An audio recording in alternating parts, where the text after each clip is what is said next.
Welcome to I news. America Iran చర్చల విఫలంపై Iran foreign ministry సంచలన వ్యాఖ్యలు చేసింది. ఇస్లామాబాద్ లో జరిగిన ఈ హై ప్రొఫైల్ మీటింగ్స్ ఒక అట్మాస్ఫియర్ ఆఫ్ మిస్ట్రెస్ అంటే పూర్తి స్థాయి అపనమ్మకం మధ్య జరిగాయని కుండబద్దలు కొట్టింది. కేవలం ఒక్క సిట్టింగ్ లోనే ఇన్నేళ్ల వైరం పోయి ఒప్పందం కుదురుతుందని ఆశించడం పొరపాటని హెచ్చరించింది. అసలు ఇరాన్ చెబుతున్న ఆ రెండు కీలక విభేదాలేంటి? ఈ చర్చలు నిజంగా ముగిసినట్టేనా? ఇప్పుడు స్పెషల్ స్టోరీలో చూద్దాం. ఇస్లామాబాద్ టాక్స్ ఫెయిల్యూర్ తర్వాత ఇరాన్ విదేశాంగ శాఖ ప్రతినిధి ఇస్మాయిల్ బఘై నుండి వచ్చిన స్టేట్మెంట్ ఇప్పుడు వరల్డ్ పాలిటిక్స్ లో చర్చనీయాంశంగా మారింది. అమెరికాతో జరిగిన చర్చలు ఎంతో ఉద్రిక్తత, ఒకరిపై ఒకరికి నమ్మకం లేని వాతావరణంలో జరిగాయని ఆయన ఓపెన్ గా ఒప్పుకున్నారు.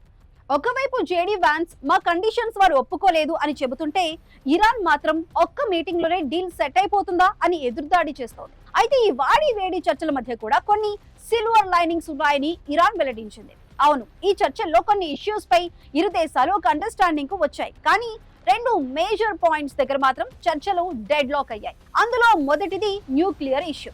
America vice president JD Vance చెప్పినట్లుగా ఇరాన్ ఇకపై ఎన్నడూ అణ్వాయుధాల జోలికి వెళ్లబోరని ఒక అఫర్మేటివ్ కమిట్మెంట్ అంటే గట్టి హామీ ఇవ్వాలని వైట్ హౌస్ పట్టుబట్టింది. ఇప్పటికే ఇరాన్ అణు కేంద్రాలు ధ్వంసమైనప్పటికీ భవిష్యత్తులో వాళ్ళు మళ్లీ ఆ ప్రయత్నం చేయకూడదన్నదే అమెరికా మెయిన్ టార్గెట్. దీనికి ఇరాన్ అంగీకరించకపోవడంతో చర్చలు అడ్డం తిరిగాయి.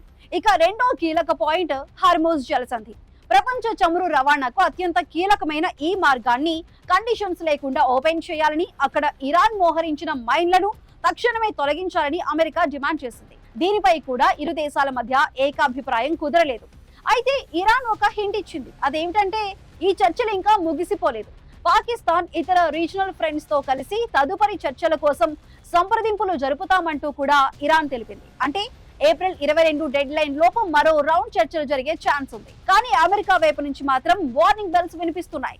ముందెన్నడూ చూడని రీతిలో దాడి చేస్తామన్న ట్రంప్ హెచ్చరికలు ఒకవైపు, నమ్మకం లేదు అన్న ఇరాన్ వ్యాఖ్యలు మరోవైపు వెరసి గల్ఫ్ ప్రాంతంలో టెన్షన్ కంటిన్యూ అవుతోంది. చర్చల ద్వారా పరిష్కారం దొరుకుతుందా, లేక ఏప్రిల్ 22 తర్వాత మళ్ళీ బాంబుల మోత మొదలవుతుందా అన్నది ఇప్పుడు ప్రపంచం ముందున్న అతిపెద్ద సస్పెన్స్.